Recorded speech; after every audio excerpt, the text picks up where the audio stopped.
We got to air it out. Let's air it out. So we got to air it out. Let's air it out. So how do you say that? Air it out? Air it out? Air it out.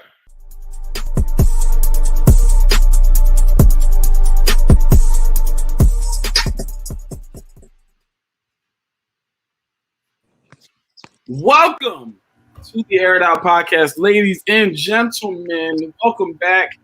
Listen, man, week 2 of the regular season. Week 1 was phenomenal. We got a ton to talk about today. I'm joined with a host of phenomenal panelists and analysts. To my, what is that? Technically, it's my right, but I'm pointing to the left because of the way it's set up.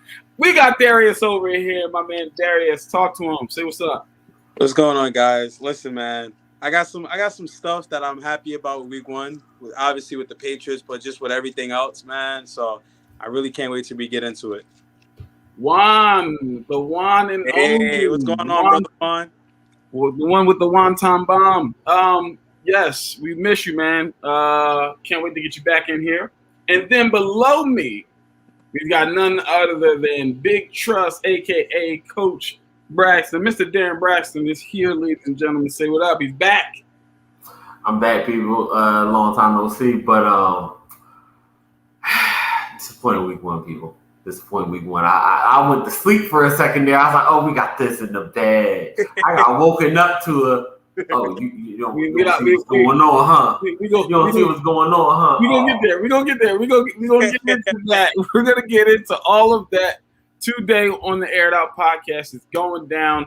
I am your humble host, Avery Collins. Well, technically, I'm not the host. I'm just hosting today. I mean, I don't know. We don't know how we're going to do this moving forward, but give a shout out to our CEO and background on the technicals, Mr. Jerome Jones.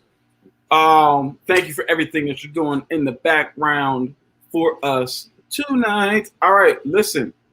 Yeah, listen, he couldn't help himself. I can't blame him, man. Football is back. We just had week 1 of football, which brings us to our first topic of the day. Something we all in the comments today, except Jerome. Can you tell what it is?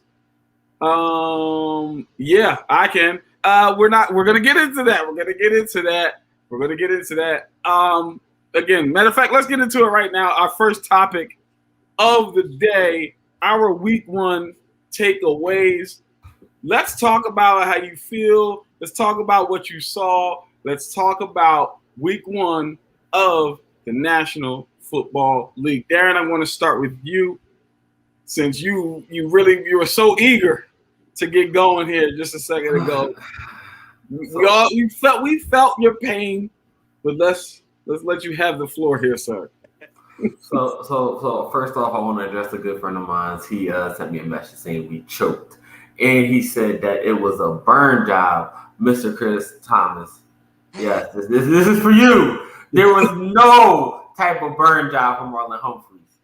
That was a good play drawn up by the offense to get the pick, and kudos to John Gruden and the Raiders. I will give you guys your props. You won the game. My Ravens, Lamar, we gotta fix those fumbles, man. We gotta fix that O-line because that was disastrous. I seen good things, I seen bad things, but that was disastrous. On the other topics there, I got that out of the way. Dak looked good. Not gonna lie, he looked good after all the surgeries and stuff. He really looked good to me. And then the Bengals, that offense might be as good as advertised. Let's be honest. Jamar Chase went off. Joe Burrow had a solid day. Joe Mixon had a solid day. It was an all-around good party there. And Jameis and Sean Payton, is this what we really talking about now, people? Are we really about to see Jameis 5 touchdowns, no picks? Listen here.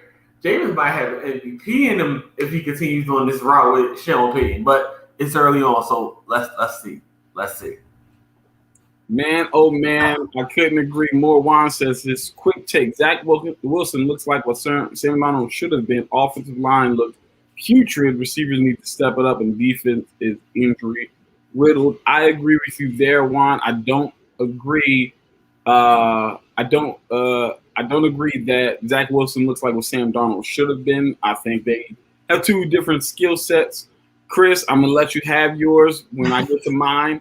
We'll get there. But Darius, give me your week 1 takeaways.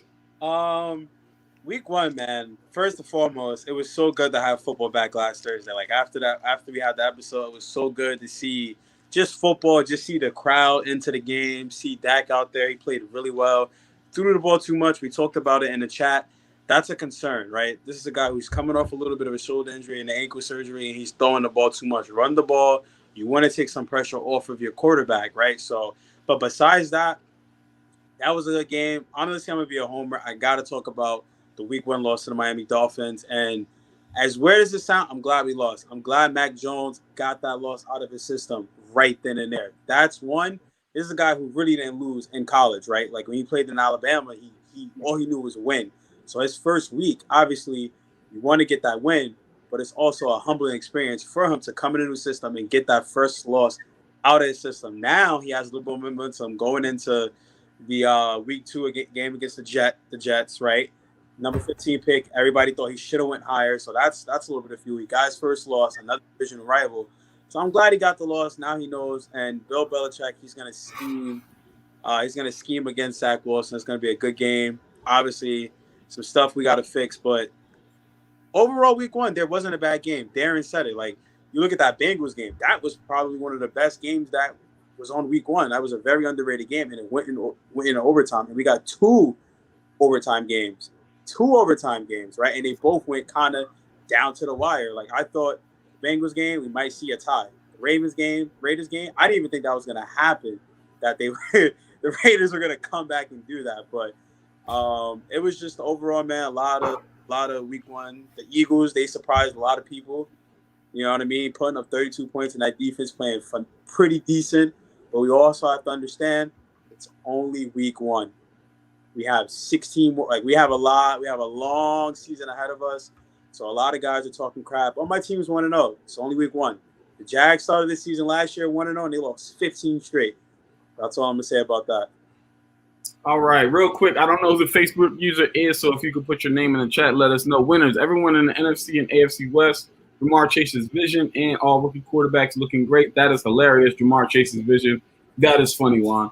So if you haven't heard, Jamar Chase was talking about how it was difficult to catch the football because of the fact that transitioning from college to the NFL, the college football has a white stripe at the top of the football so you can see it better. And it doesn't have that in the NFL. So he's having some struggles in camp, and he goes out and drops absolutely nothing in his NFL debut. It was phenomenal. So my take, Aaron Rodgers getting terrorized all week, Buffalo Bills stands, and Urban Meyer leaving for USC by week 14.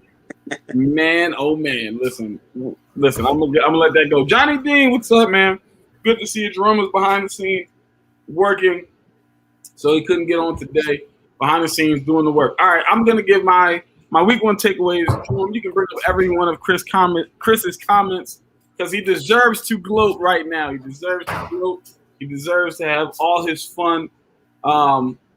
We looked absolutely putrid. The Falcons were horrible on both sides of the ball and special teams. Not one area did we look good in.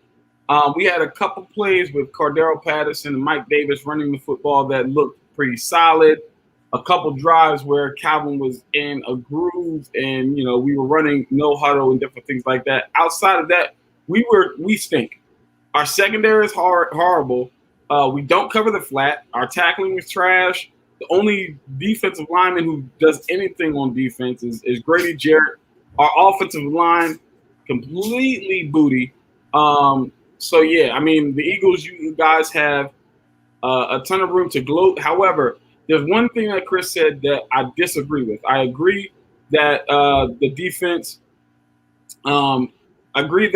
looked really good, and I agree that Darius Slay was locked down. What I don't agree with is that the offensive line looked top tier. They did not look top tier. Our pass rush is horrible, and Jalen still had to get out of the pocket a couple times. Now, I understand what you're saying. Compared to last year, they're vastly better, the offensive line. For sure, I agree with that 100%. I wouldn't say top tier because we don't have a pass rush. There's nobody on our team that created any pressure up front for Jalen Hurts. Like, the times he was bouncing out of the pocket was literally just to kind of extended play. So that's the only thing I disagree with. Other than that, the Eagles looked really good. Jalen Hurts is as advertised. I've been telling people for months now, years almost, Jalen Hurts can play football. Simple as that. I'm happy he did phenomenal. The Ravens-Raiders game, easily game of the week. You have Matt Ryan and Aaron Rodgers on one of your teams. Neither scored more than 7 points. Sorry. Can't help you with that. Watching Jalen Mayfield made me sad. Yeah, pretty bad. I mean, I'm not gonna go into. You know what? Should I go into all the stats? I'm gonna read some stuff for you guys from that game. I'm gonna read some stuff we got. I think I still have it saved. Hopefully, I still have it saved so you can see how abysmal we truly were. I don't have it saved anymore. You're lucky, but we were really horrible. One of the stats showed that on every single one of Matt Ryan's sacks, pressures, QB hits, and everything like that, he was 0% responsible. It was all on the offensive line. It was horrible. Anyway, Ravens, Raiders, without question, game of the week. I mean, you don't get better than that. Just the ebbs and flows of that game, the back and forth, the punch, the knockout punch that you thought was a knockout punch, but they got. It was like Deontay Wilder knocking down Fury in the 11th round in their first fight. And you're like, that's it. He can't get up. And then it gets up and then wins the next round and ends up winning the fight. I mean, it was a phenomenal game. I will say, I agree with Darren, your offensive line, those tackles, they need to step it up. The Raiders' defensive line, man, I don't know if it was just the Ravens line was that bad or if the Raiders' defensive line was just that good. But they looked phenomenal. Max Crosby looked like a man amongst boys. It was and Gakwe, Darius Phylon, and even Carl Nasbit coming off the bench. It was pretty bad. Also, Deontay Avery, what is more? The Eagles are getting better than we thought, or Falcons just horrible? The Falcons are just horrible. The Eagles are getting better, so don't get me wrong. But y'all beat a scrub team. So I don't want to take anything away from the Eagles by saying, oh, y'all rolled over on a college team. We're not that good. I already knew going into the season we weren't going to be that good. I'm a fan, so I have to have hope. But we're really not that good. We are not a good football team on either side of the ball right now. But the Eagles, I think it's more about the Eagles than it is the Falcons, if anything. The Falcons, the Eagles, like I said, established the run. Devontae Smith could not be covered one-on-one. You had the defense again. Slay was playing like old school Slay. He was playing like the Slay that we know he could play like. And they were flying around. Again, you said so. If the Falcons, most of the media picked the Falcons though. So if the Falcons are bad, the Eagles did what they're supposed to do. Not if most of the media picked the Falcons. That's oxymoronic. If the media thinks that the Falcons are better than the Eagles, you didn't do what you were supposed to do. You got an upset. We are bad. So yes, you did what you were supposed to do. If that's what you're saying. But if the Falcons are supposedly better than the Eagles, then you create an upset. But long story short, Raiders, Ravens, game of the week. Lamar has to learn how to throw receivers open. He can no longer wait until they get open. I think he's done a better job with his mechanics, but there's still some things I need to see from him. And last two things, Julio, you better get right. I think whatever team they play next, he's going to snap because Vrabel was not shy with his words. And I think Julio's going to take that to heart and he's going to snap. Whoever has to cover him next week, get ready because he's coming for blood. And last but not least, Jameis Winston was balling. 5 touchdowns, 0 picks, and guess what the most interesting fact of that is? He didn't throw for 150 yards. He didn't even break 150 yards. Do you know what that means? They were efficient in every single thing that they did. They were like, yeah, we just going to go down here and we're going to stomp on you. Like, that's literally what they did. They literally dominated the game and just stomped on them. It was like, you don't even have to, like, that was a phenomenal performance. Sean Payton, like you said, with Jameis Winston, a match made in heaven, it looks like. I cannot wait to see what this team does. It's going to be phenomenal. Matthew Stafford played phenomenal. You see what he can do when he has a defense, a running game, some weapons. Listen, man, I'm loving it. And I'll say this for last. I'm so good. I'm so happy to see Dak Prescott back on the field, man. I am so happy to see him back on the field. And he played phenomenal. The Cowboys are a lot better than people thought they were going to be. I think a lot of people thought that game, the Bucs were going to blow them out. And I kept saying, the Cowboys are going to be better than you think. I actually had them pegged to win that game, and they were that close. So, very, very good game. But biggest thing, glad to see Dak on the field. It's always a blessing to see guys who get hurt and come back and not just come back, but come back and play extremely well. Darius, you said you had something that you wanted to add, and then we'll get. I was gonna say, and I think Darren said he's making a case for MVP. I think you said that a little bit earlier on the show. I think he's making a case for. I don't know if he's going to qualify for this, but it's probably going to come down to between him and Dak, comeback player of the year, if he continues to play. And I get it. I know it's just week 1, but if he plays like that throughout the season and he leads the Saints to a divisional title and they make the playoffs, you got to put him in that category if he fits as comeback player of the year. That's just my 62 cents with that. Yeah. Darren, talk to me.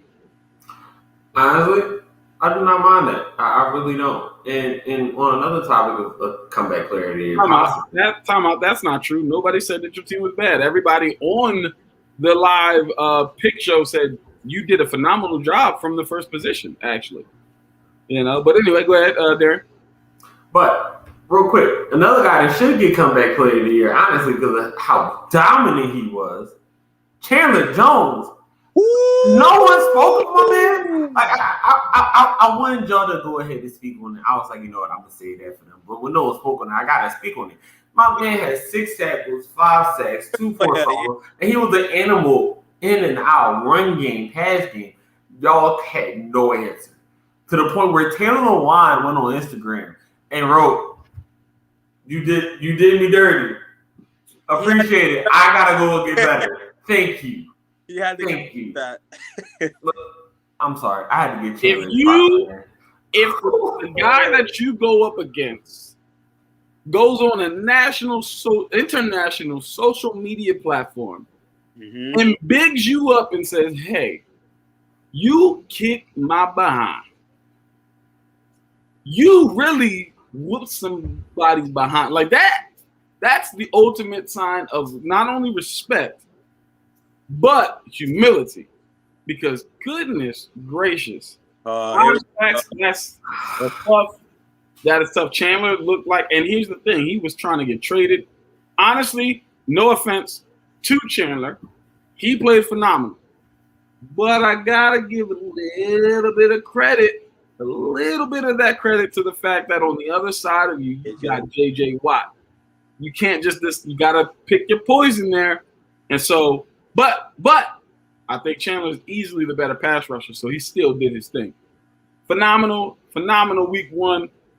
It was great. It was great to see. It was great to see football back, and I love the fact that we had some really good games to open the season. Not too many blowouts, just some really good football, some overtime games, some grinded out football. With that being said, a lot of teams are now starting their season 0-1. Including me, including Darren, including Darius. We are all 0-1, which leads me to our next topic. And I want to ask you guys as simple as this. 0-1 does not necessarily dictate your season. Don't sleep on Daniel Jones. I've said that. Just keep watching. Who is the best 0-1 team going into week 2? 0-1 did not dictate and determine your season. You can turn it around, but who do you guys think is the best 0-1 team going forward into week 2? Darius, I'll start with you.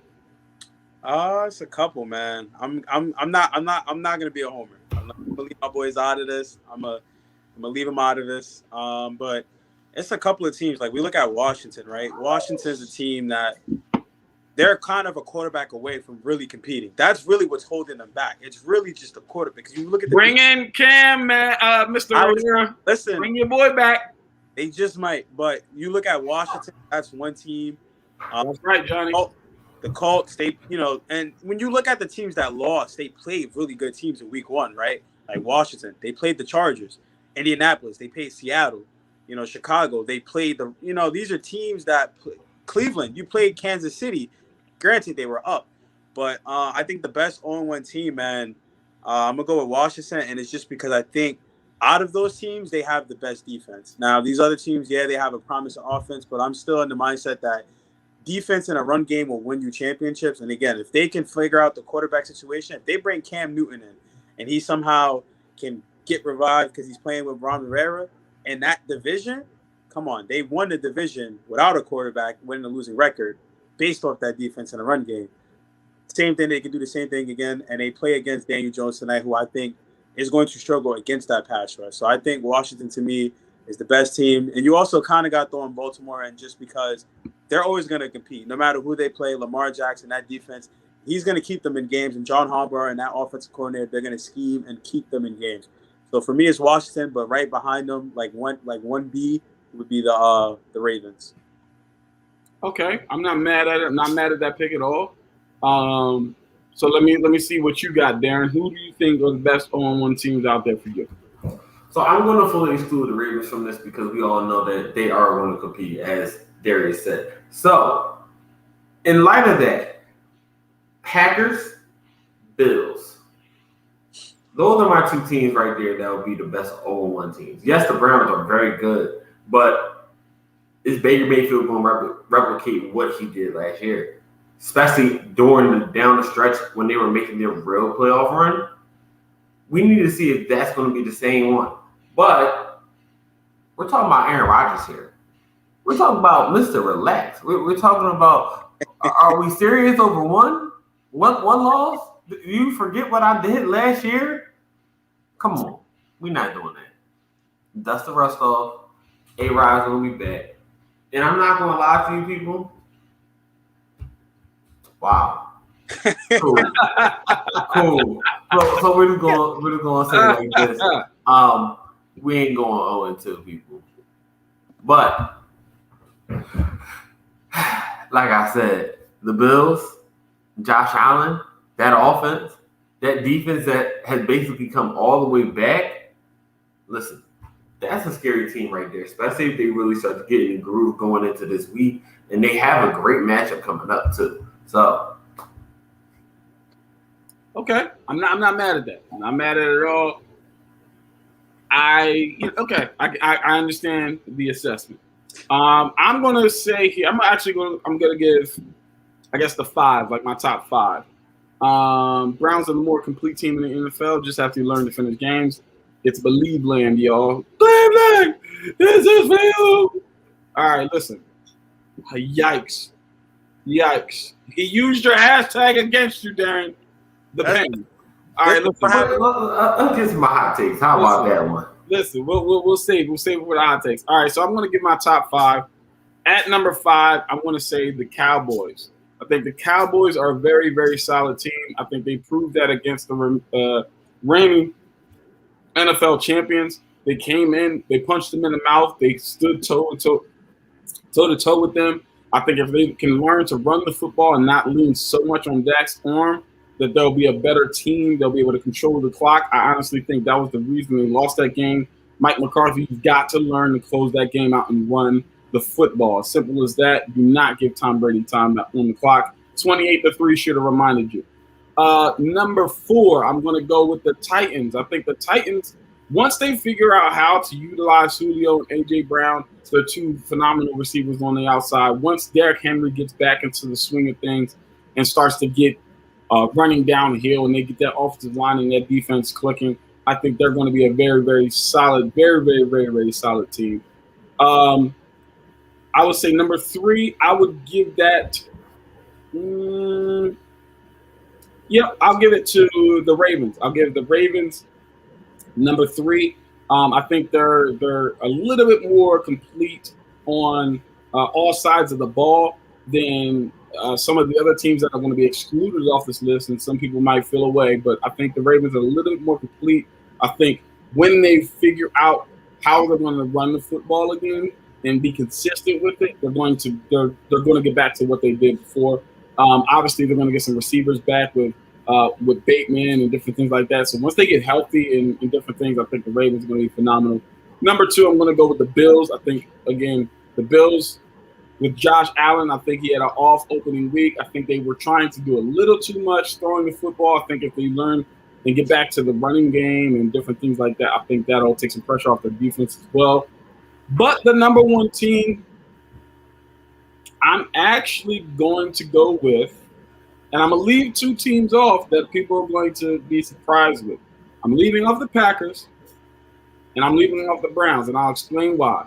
I think the number 1 0-1 team is the Indianapolis Colts, and here's why. I think they're the most complete. The reason I say that, the reason I take the Browns off is because I don't trust Baker Mayfield in pressure positions. You saw what he did in a pressure position. He threw a pick. I don't think that that's going to happen with Carson Wentz if he's put in that position. That's why I leave him off. The Packers, no offense to them. I love Aaron Rodgers, but Aaron looked horrible. He looks checked out.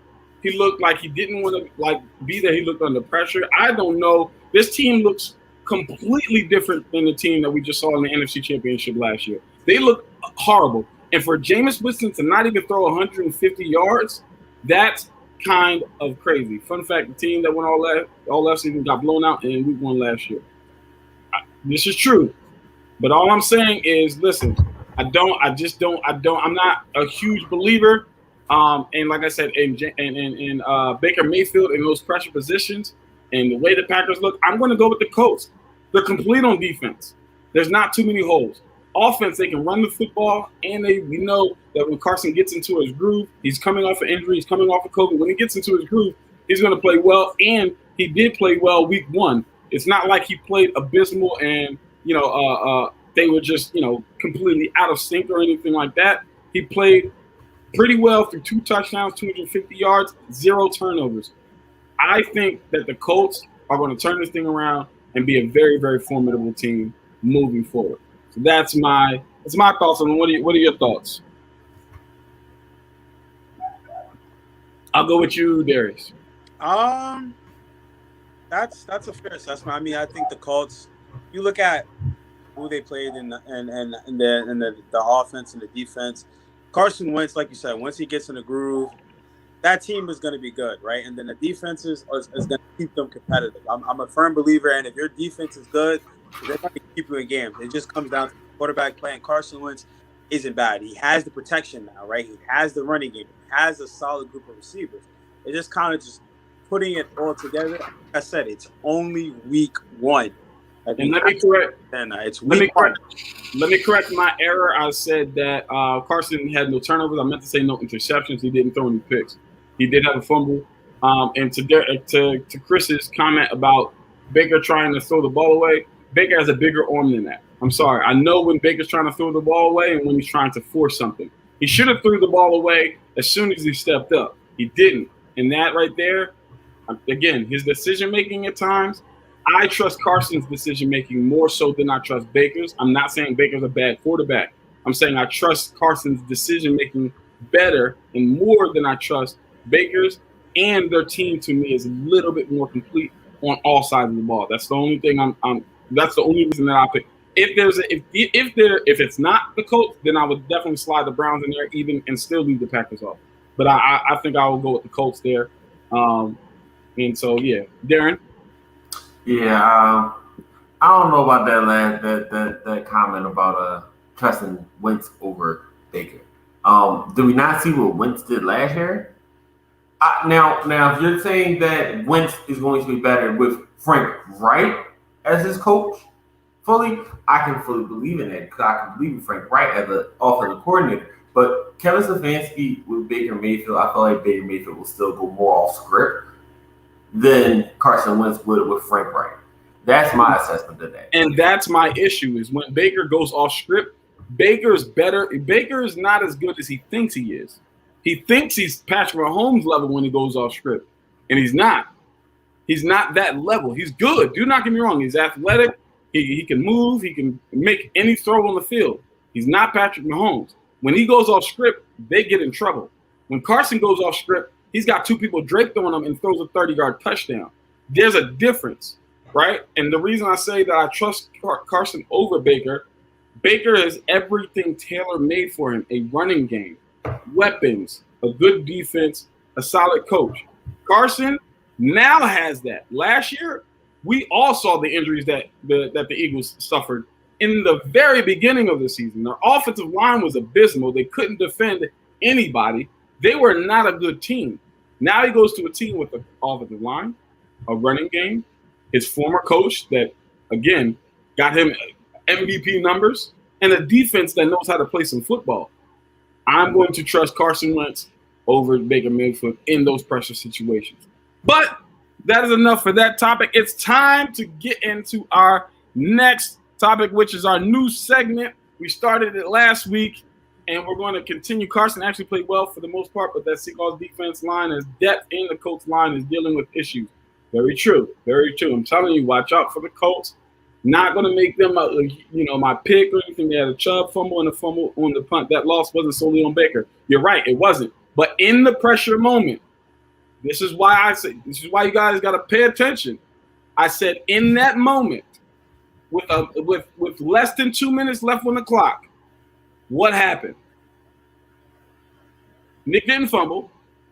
There wasn't a fumble on a punt. Baker threw a pick. That's my point, right? And so with that being said, I trust Carson Wentz over Baker Mayfield. We're going to get into our next segment, though, our game picks. I want to run down everybody's record. So for those who didn't know, we go through our game picks for the week, and we're going to keep track. And at the end of the season, we're going to have a winners and losers, and winners going to get some things. Losers going to have to, they're going to have to, have some embarrassment up their sleeve. I'm thinking of some things, but anyway, the records are as follows. Darius, 5-12. Don't need to be loud, Avery. 5-12. You started off 5. Week 1. Avery, myself, 5-12. Started off 5-12. Not looking good here to start out. We're gonna go to Juan, who is not on. Juan, phenomenal week. He went 8-8, 500. Phenomenal game picks. He did it right. He went 8-8, very solid to start up the season. With that being said, we've decided, because Darius was not on last week, we will allow him to just be with whoever's tied in first place. And because Juan isn't on this week and it hasn't been consistent, we're just going to say, with us 3 panelists, we are going to go with both of our record, 5-12. So we are all 5-12 going into week 2. It's time. We got to turn it around. We don't look like good analysts right now. We look pretty bad. We look pretty bad. Like, if anybody was sports betting on any of our picks, I'm sorry. I apologize. This is more your fault right now. We're not bringing home no money. All right. Well, with that being said, Darren, we're going to let you start it off here, my guy. Give us your game picks. Remember, the rule is give us all of your game picks. You only get to explain one. And go. All right, game picks. I have Washington over Giants. I have Pats over Jets. Broncos over Jags. Bills over the Dolphins. 49ers over the Eagles. The Rams over the Colts. The Raiders over the Steelers. Bengals over the Browns. Bengals over the Bears. Browns over the Texans. Saints over the Panthers. The Cards over the Vikings. The Bucks over the Falcons. The Titans over the Seahawks. Bolts over the Cowgirls. Packers over the Lions. And the Chiefs over the Ravens. Whoa. You just said y'all not going 0-2. You just said it, man. I mean, the best 0-1 team. You gotta explain it, man. You gotta explain it to us. So I saved that pick for last for a reason, gentlemen. So with all the injuries, with everything going on, it seems like right now we're trying to find a little bit different of identity. We need to stick to what we do best, and I feel like they're still going to try to experiment. I do not like the. Listen here, I'm from Philly. It's always been the Cowgirls, man. Always been the Cowgirls. But yes, Chris. With everything going on, unless they start going downhill rushing again and then going off to play action, and then allowing us to get healthy before we start trying to open it up for our receivers, it's not going to do it for me. It's not going to do it for me. Listen here, people. I am completely fine. I am saying this hurt me to say on us national. Oh my God, this hurts, man. This hurts, but I have the game 27-24. Still will be a closer game than it has been in the last meeting. Only because of the simple fact I still feel our defense will execute pretty well. We still have Marlon Humphreys. Chuck Clark looked amazing guarding Darren Waller this past Monday. And I do still believe in our defense, especially overall. So I don't think it will be a blowout. Like I said, 27-24. Pat Mahomes just comes down and does Pat Mahomes things at the end. All right. Next person. All right. I mean, you heard it from Darren himself. You know? All right. Well, I still want the Ravens to win. I still want them to win. Sorry. Of course. You're still, you know. All right, Darius, give us your game picks and your one explanation. All right. So I have Washington over the Giants. Obviously, I'm always gonna pick my team over any team. I don't care. I'm sorry, Darren. Even if we're decimated by injuries. Patriots over Jets. Denver versus Jacksonville. I think that's gonna be a good game. Denver with their defense. I'm gonna go Miami over Buffalo. Miami has momentum. I'm gonna go Philly over San Fran. I'm gonna do it. Rams over Colts. Steelers over the Raiders. Bears over the Bengals. Cleveland over Houston. My game that I'm really looking forward to, and I'm going to explain it, Saints versus Carolina. Divisional game. Jameis Winston, we know what he did. Sam Darnold, divisional matchup. I think this is probably going to have a case for game of the week. I think it's going to be a very underrated game. You have two really good defenses, two really good young. Jameis isn't young, but you got some talented quarterbacks who can really move out the pocket and make some throws. Alvin Kamara, what he's going to do against that Carolina defense. But I'm gonna take the Saints. I like Jameis this year. I think they're gonna edge it out by a field goal. Cardinals over the Vikings. Tampa Bay over Atlanta. Seattle over Tennessee. Chargers over the Cowboys. Kansas City over Baltimore, and then Green Bay over Detroit. There you go, Haneke time. All right. Okay. All right, I'm not mad at it. All right, we're gonna keep track of these. And we'll hold y'all to it. All right, I'm gonna go here. All right, week 2, baby. Washington and the New York Giants. Ooh, man. No Fitzmagic. You know what? I'm gonna do it. You both pick Washington. I'm going to take the Giants here, man. I think they get on track, man. The team is believing in Daniel Jones. Saquon and Sterling Shepard have both come out and supported and backed their quarterback, as well as Saquon talking about Daniel Jones' work ethic is almost Kobe-like. So I think that the Giants rally behind their quarterback tonight, and they get the W. Bengals and the Bears. One fumble. Until Justin Fields starts, I'm going with the Bengals. Texans, Browns. Ooh, that boy Tyrod was out there doing his thing, wasn't he? Okay. I'm gonna go with I'm gonna go with the Browns. I think they get back on track this week and get a W. Colts Rams. You talk about game of the week. Yeah, I'm gonna go with the Rams here. Aaron Donald, he's just too much. Avery is only picking the Giants, so his dad won't yell at him. That's funny. I'm actually going to the Giants and Falcons game with my dad, so he'll have all the time to gloat then. Because anyway, yeah, I'm gonna go with the Rams there. Aaron Donald, man. Bills Dolphins. I'm almost inclined to agree with you here, Darius, but I think I'm gonna go with the Bills. I think they get back on track. Do I want to go with the Bills? I'm gonna go with the Bills. Patriots, Jets, Patriots. 49ers, Eagles. Don't y'all sleep on that boy, Jalen Hurts, man. But I'm gonna take the 49ers here. Close game though, very close game.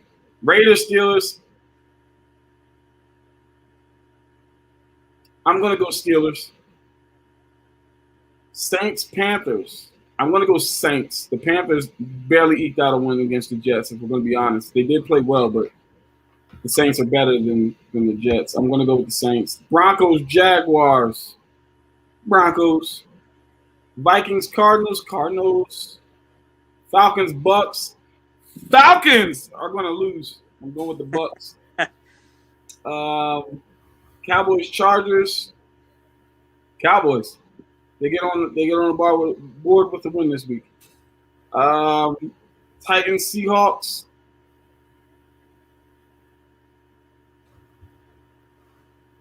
I feel like there's a fire lit under Julio right now after what Mike Vrabel just said to him out loud publicly to the media. I'm gonna take the Titans here. I think they get on the board. And Chiefs, Ravens. Woo! The Chiefs don't have a pass rush like the Raiders.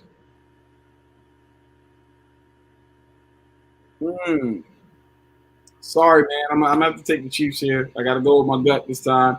Go with the Chiefs. And long Packers. Ooh. I'll go with the Packers. They'll get back on board.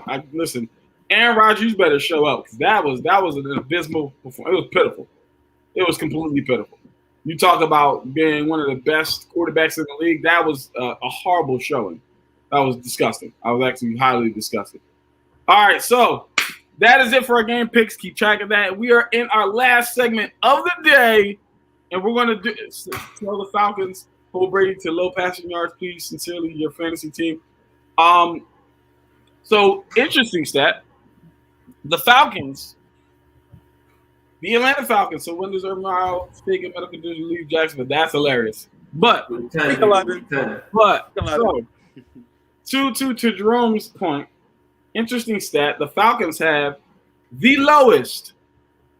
We had the lowest pass rated defense in the NFL last year. And what did we do?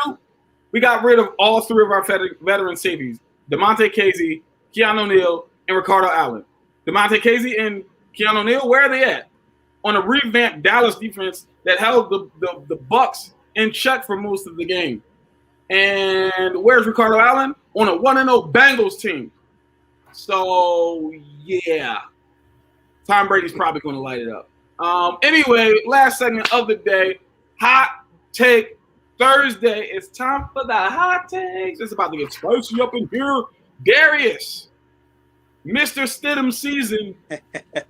Talk to me, man. What's your hot take? I'm lukewarm. And we will let you go afterwards. We know you got to get going. I'm lukewarm. I don't really have anything hot. I don't have anything spicy. It's probably gonna be. They suck. They're terrible. I'm sorry. I love AJ Terrell. He can ball, but as a corner, I'm tired of these dudes being so terrible and soft. Yes, I said it. Y'all are soft. Anybody got a problem? Come check me. Come check me.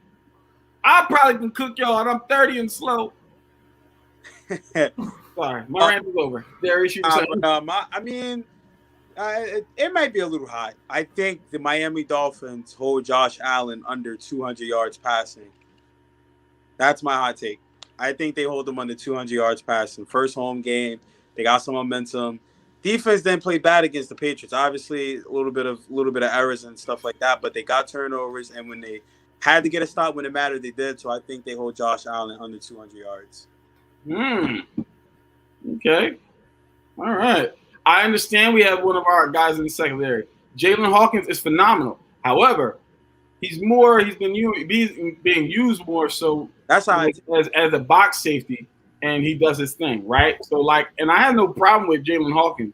The issue is he's young. He's young, and he didn't have anybody teaching him. I would love to have him sit another year behind Keanu, DeMonte, and Rico to learn the position a little bit more. He's not even from a huge school or anything like that. Listen, I'm sorry. And with the fact that we do not have a pass rush, he's getting exposed. Our pass rush is horrible. All right. Darren. Hot take. Darius, thank you for joining us. We'll let you go. Have a great evening. Enjoy Thursday night football. Peace out, guys. All right, gentlemen. So I got a few hot takes, but I'm only going to give y'all two. Okay. That's two for y'all. One, this one might be a little lukewarm, so I'm going to start off with this one. Colin Murray really makes his bid for the MVP award this year. No interceptions. Two touchdowns running. 2 touchdowns passing. 350 passing. 60 on the ground. Okay. The man D-Hop goes off. But this is the real hot take right here. It's going to be a shootout for the 49ers and the Eagles game. And the shootout is really going to be between Jimmy G, not Trey Lance, and Jalen Hurts. Jalen Hurts goes for 4 total touchdowns, as well as Jimmy G. And the game ends on a pick 6. Okay. All right. Not bad. Hot take. Daniel Jones for the fumble for each. Wow. But we'll fumble for each one. Oh wow. That is that's terrible. Oh man. Something else there. We're gonna pray for Daniel Jones tonight. Hey, listen, okay. All right. Not mad at it. My hot take. Somebody fact check me, but Lamar Jackson does not have a regular season game throwing over 300 yards in the air. He's got some of the postseason, but I do not believe he has a regular season game throwing 300 yards. He gets his first one against the Kansas City Chiefs this week. I do think they will lose, but Lamar throws his first 300-yard game, and it's not 300 yards only. 400 yards. Lamar Jackson throws for 400 yards against the Kansas City Chiefs, and they lose. That's my hot take. Simple as that. Ladies and gentlemen. All right. With that being said, it's been a pleasure to be here with you guys. As always, please don't forget to like, follow, share, and subscribe. Jerome, don't hate. Do not hate. Anyway, don't forget to like, follow, share, and subscribe. He has one. Okay, well, he gets his second one this week. Please do not forget to check us out at our website, www.insidethehashes.com. Follow all our social media platforms, Inside the Hashes on Facebook and on Instagram. And then on Twitter, we are Inside Hashes. Please make sure to check out all of our player podcasts and our interviews and our gaming and our fantasy football. I'm 1-0, by the way. We're not going to get too deep into that, but I'm 1-0 in the fantasy league. I can't wait. Yikes. I can't wait. Hashtag give it back. Give it back to him, Juan. We got your back, man. We got your back. Anyway, listen, wait for the fantasy rankings to come out because it's going to be phenomenal. Follow us on all social media platforms. For Coach Derek. There we go. There we go. For Coach Darren, and this is the Air It Out Podcast. See y'all. Good try.